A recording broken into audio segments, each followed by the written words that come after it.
ದೇಶದಲ್ಲೇ ಹೊಸ ದಾಖಲೆಯನ್ನ ಬರೆದಿದೆ ಬೆಂಗಳೂರಿನ ಪಾರಿವಾಳ. ಕೇವಲ 9 ದಿನದಲ್ಲಿ 1741 ಕಿಲೋಮೀಟರ್ ದೂರ ಹಾರಿ ದಾಖಲೆಯನ್ನ ಬರೆದಿದೆ.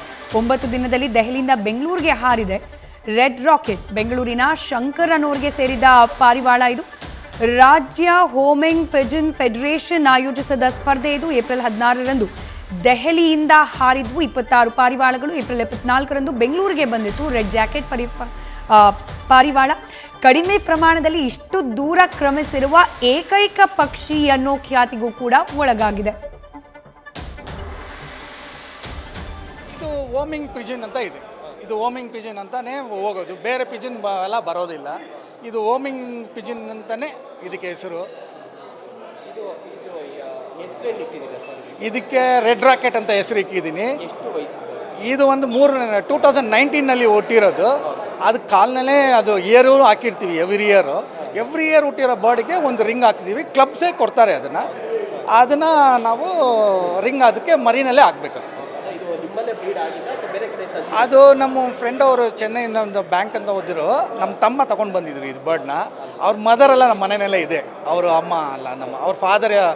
ಅದು ಬರ್ಡ್ ಫಾದರು ಬೆಲ್ಜಿಯಂ ಬರ್ಡ್. ಅದು ಸೆತ್ತೋಗ್ಬಿಡ್ತು ಇದರಿಂದ.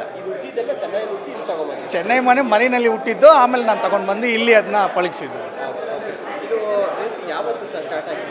ಇದು ಡಿಸೆಂಬರ್ 25 ಶುರು ಆಗ್ತಿದೆ.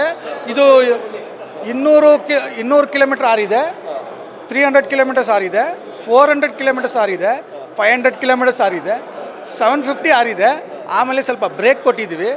ಆಮೇಲೆ ತಿರ್ಗಾ ಒಂದು ತಿಂಗಳು ಬ್ರೇಕ್ ಇತ್ತು, ಟಯರ್ಡ್ ಆಗಿ. ನ್ಯೂಸ್ ಫಸ್ಟ್ ಪ್ರೇಕ್ಷಕರಿಗೆಲ್ಲ ನನ್ನ ಒಂದು ವಂದನೆಗಳು. ಫಸ್ಟ್ ನ್ಯೂಸ್ ಅವರು ಕೂಡ ನ್ಯೂಸ್ ಫಸ್ಟ್ಗೆ ಈ ಒಂದು ಕಾರ್ಯಕ್ರಮನ ಬಂದು ನೀವು ಒಂದಷ್ಟು ನಮ್ಮದು ಈ ಒಂದು ರೇರ್ ಸ್ಪೋರ್ಟ್ಸ್ ಬಗ್ಗೆ ತಿಳ್ಕೊಳ್ಳೋದಕ್ಕೆ ಥ್ಯಾಂಕ್ ಯು.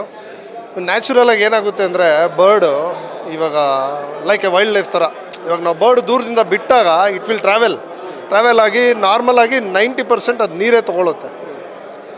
ನೀರಿಂದನೇ ಮನೆ ಕಡೆಗೆ ಅದ್ರ ಕಾನ್ಸಂಟ್ರೇಷನ್. ಅದಕ್ಕೆ ಅದು ಹೋಮಿಂಗ್ ಪಿಜನ್ ಅಂತ ಕರೆಯೋದು. ಸೊ ನನಗೆ ಗೊತ್ತಿರೋ ಏನು ತಿನ್ನೋಕ್ಕೆ ಹೋಗಲ್ಲ, ತಿಂದರೂ ಸ್ವಲ್ಪ ಆ ಥರ ಏನನ್ನ ಯಾರೂ ಇಲ್ದಿದ್ದ ಜಾಗದಲ್ಲಿ ಹಿಡಿದು ಆಮೇಲೆ ನೈಟ್ ಟೈಮ್ ಎಲ್ಲನ ಸೇಫ್ ಆಗಿರೋ ಕಡೆ ಸ್ಟ್ಯಾಂಡ್ ಆಗಿ ನಿಂತ್ಕೊಂಡು ಆ ಥರ ಪ್ರಯಾಣ ಮಾಡಿ. ಈ ಗಿಡಗ ಅಂತಾರಲ್ಲ, ಆಕ್ ಅಂತಾರೆ, ಅದು ಮೇಯ್ನು, ಅದೊಂದೇ ಮೇಯ್ನು. ಅದೇ ಹೊಡೆದು ತಿನ್ನೋದು. ಇದನ್ನು ಸುಮಾರು ಈ ಸಾರಿ ನಮ್ಮ ಕರ್ನಾಟಕದಲ್ಲಿ ಒಂದು 100%ಅಲ್ಲಿ 70% ಬರ್ಡ್ಸ್ ಜಾಸ್ತಿ ರಿಟರ್ನ್ ಆಗಿಲ್ಲ ಬಿಕಾಸ್ ಆಫ್ ಥ್ರೆಟ್ಟು. ಅದಕ್ಕೆ ಏನು ಪ್ಯಾನಿಕ್ ಆಗಲ್ಲ ಅದು, ಬಟ್ ಇಟ್ ವಿಲ್ ಪ್ಯಾನಿಕ್. ಅದು ಅಂದ್ಕೊಂಡು ಎಗಿರುತ್ತೆ ಅದು ಆ ಥರ. ಈಗ ನೋಡಿ, ಬರ್ಡ್ಸ್ಗೆ ಡಯಟ್, ನಾವು ಇವಾಗ ಕ್ರಿಕೆಟಿಗೆ ಹೆಂಗೆ ತೊಗೊತೀವಿ, ಬೆಳಗ್ಗೆ ಎಕ್ಸಸೈಸು, ಅದಕ್ಕೆ ಡಯಟ್ ಫುಡ್ಡು, ವಿಟಮಿನ್ಸು, ಮಿನರಲ್ಸ್ ಯಾವ ಥರ ಕೊಡ್ತೀವೋ ಆ ಥರ. ಬೆಳಗ್ಗೆ ಅರ್ಲಿ ಮಾರ್ನಿಂಗು 6-6:30 ನಾರ್ಮಲಾಗಿ ಈ ಹಕ್ಕಿನ ನಾವು ರೇಸಿಗೆ ಕಳಿಸ್ಬೇಕಂದ್ರೆ ಇಟ್ ಶುಡ್ ಫ್ಲೈ ಅಟ್ಲೀಸ್ಟ್ ಚಿಕ್ಕ ಮರಿ ಆಗಿದ್ದಾಗಿಂದ ಒಂದು 2 hours ಫ್ಲೈ ಆಗೋ ಲೆವೆಲ್ವರೆಗೂ ಮನೆ ಹತ್ರನೇ ಅದನ್ನು ಅಭ್ಯಾಸ ಮಾಡಿದಾಗ ಆ ಒಂದು 2 hours ಅಂದರೆ ಒಂದಷ್ಟು 300-400 ಕಿಲೋಮೀಟರ್ಸ್ ಆರೋ ಕೆಪಾಸಿಟಿ ಬರುತ್ತೆ ನ್ಯಾಚುರಲಾಗಿ. ಎಕ್ಸಸೈಸ್ ಫುಡ್ ಅಷ್ಟೇ, ಧಾನ್ಯಗಳು. ಇವಾಗ ನಮ್ಮ ಪಾರ್ಟ್ನರ್ ಹೇಳಿದ್ರಲ್ಲ ಶಂಕರ್, ಸುಮಾರು ಗೋಧಿ, ರಾಗಿ, ಜೋಳ ಆ ಥರ. ಅದಕ್ಕೆ ಇನ್ನೂ ಸ್ವಲ್ಪ ಮಲ್ಟಿವಿಟಮಿನ್. ಇವಾಗ ನಾವು ಜಿಮ್ಮಲ್ಲಿ ಬಾಡಿ ಬಿಲ್ಡರ್ಸ್ ಯಾವ ಥರ ಯೂಸ್ ಮಾಡ್ತಾರೋ ಆ ಥರ ಎಲ್ಲ ಪ್ರೋಟೀನ್ಸ್ ಎಲ್ಲ ಬೇಕು ಅದಕ್ಕೆ. ಕ್ರಿಕೆಟರ್ಗೆ ಏನು ಬೇಕೋ ಅದಕ್ಕೆ. ಎಕ್ಸಸೈಸ್ ಅಂದರೆ ಬರ್ಡ್ಗೆ ಡೈಲಿ 1 hour 2 hours ಆಡೋದು, ಆಮೇಲೆ ಅದನ್ನು ತೊಗೊಂಡೋಗಿ ಸ್ವಲ್ಪ ದೂರ ಬಿಡೋದು ಆ ಥರ.